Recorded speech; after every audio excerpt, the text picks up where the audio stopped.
Good morning student. Class 8 subject Hindi part 7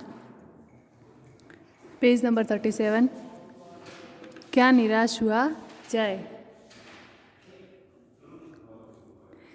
मेरा मन कभी कभी बैठ जाता है समाचार पत्रों में ठगी, डकैती, चोरी, तस्करी और भ्रष्टाचार के समाचार भरे रहते हैं। लेखक जो है अपने बारे में बता रहा है कि उनका मन कभी कभी ये सोचते हुए बैठ जाता है क्योंकि आजकल समाचार पत्रों में ठगी, डकैती, चोरी, तस्करी और भ्रष्टाचार के समाचार आते रहते हैं। आरोप प्रत्यारोप का कुछ ऐसा वातावरण बन गया है कि लगता है देश में कोई ईमानदार आदमी ही नहीं रह गया है। आजकल का जो वातावरण है और उससे लगता है कि देश में कोई भी ईमानदार व्यक्ति नहीं रह गया। हर तरफ देखा जाए तो आदमी जो है चोरी, डकैती, तस्करी और भ्रष्टाचार करता रहता है। हर तरफ लूट खसोट मची रहती है। देश में कोई भी आदमी ऐसा नहीं है जो अपना काम किससे करता है, ईमानदारी से। हर व्यक्ति संदेह की दृष्टि से देखा जा रहा है। किसी भी व्यक्ति को देखो उसमें कोई न कोई नुक्स यानी संदेह यानी उसके ऊपर शंका प्रकट की जाती है कि ये भी ईमानदार नहीं हो सकता, ये भी भ्रष्टाचार कर सकता है। तो वो व्यक्ति किसकी दृष्टि से देखा जाता है, संदेह की दृष्टि से। जो जितने ही ऊंचे पद पर हैं उनमें उतने ही अधिक दोष दिखाई देते हैं।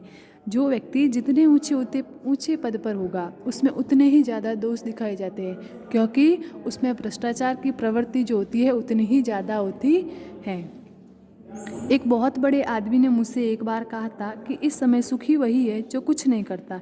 लेखक अपने बारे में बता रहा है कि उनको एक बड़े आदमी ने कहा था कि इस संसार में अभी वो ही व्यक्ति सुखी हो सकता है जो कुछ भी नहीं करता, यानी कोई भी काम नहीं करता है, किसी भी ओहदे या पद पर प्रतिष्ठित नहीं है। वो ही क्या है, सुखी इंसान है। ठीक है। जो कुछ भी करेगा उसमें लोग दोष खोजने लगेंगे, यानी जो कुछ भी करेगा उसमें लोग उतने ही दोष खोजने लगेंगे। जो व्यक्ति कोई भी काम करेगा तो लोग उसमें क्या करेंगे, दोष खोजने लगेंगे। उसके सारे गुण भुला दिए जाएंगे और दोषों को बढ़ा चढ़ाकर दिखाया जाने लगेगा। उस व्यक्ति के सारे गुण जो है भुला देंगे, उसकी सारी अच्छाइयों को जो है भुला दिया जाएगा और उसमें दोष जो होंगे उनको बढ़ा चढ़ाकर दिखाया जाने लगेगा।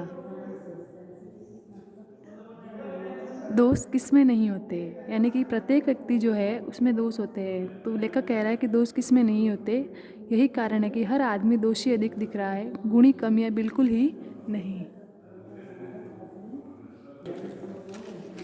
नहीं, जो कुछ भी व्यक्ति जो कोई भी काम करेगा लोग उसमें क्या खोजने लगेंगे, उसमें दोष खोजने लगेंगे। इसीलिए लेखक कह रहा है कि इस संसार में सुखी व्यक्ति वही है जो कुछ भी नहीं करता, किसी भी काम को नहीं करता। और जो किसी काम को करेगा तो लोग उसमें दोष खोजेंगे, बोलेंगे ये काम अच्छा नहीं कर रहा है, ये कर रहा, वो कर रहा है। तो उसके सारे गुण और एक बार के लिए उस समय के लिए उसके सारे गुण को है जो भुला दिया जाएगा और उसमें सिर्फ लोग क्या ढूंढेंगे, उसमें दोषों को ढूंढेंगे, उसमें बुराई को ढूंढने लगेंगे और उसे बढ़ा चढ़ाकर उसे दिखाया जाने लगेगा। अब लेखक ये कह रहा है कि दोष किस में नहीं होते। प्रत्येक व्यक्ति की अच्छाई और बुराई दो गुण सभी में होते हैं। किसी में बहुत ज़्यादा अच्छाई होती है, किसी में बहुत ज़्यादा बुराई होती है।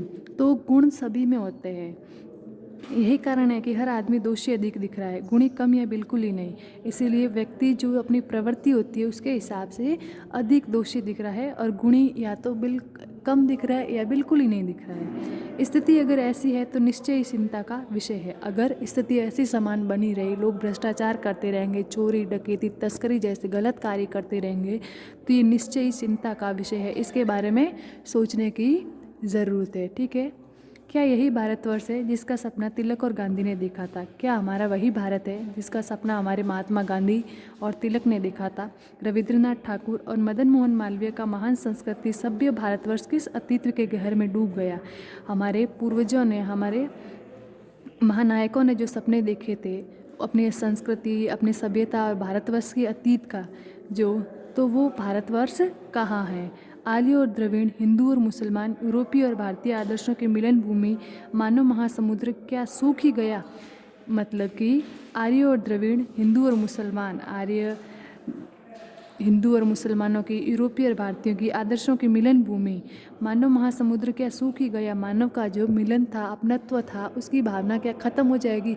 सब जगह क्या भ्रष्टाचार का ही कहर मचा रहेगा। मेरा मन कहता है ऐसा हो नहीं सकता। हमारे महान मनीषियों के सपनों का भारत है और रहेगा।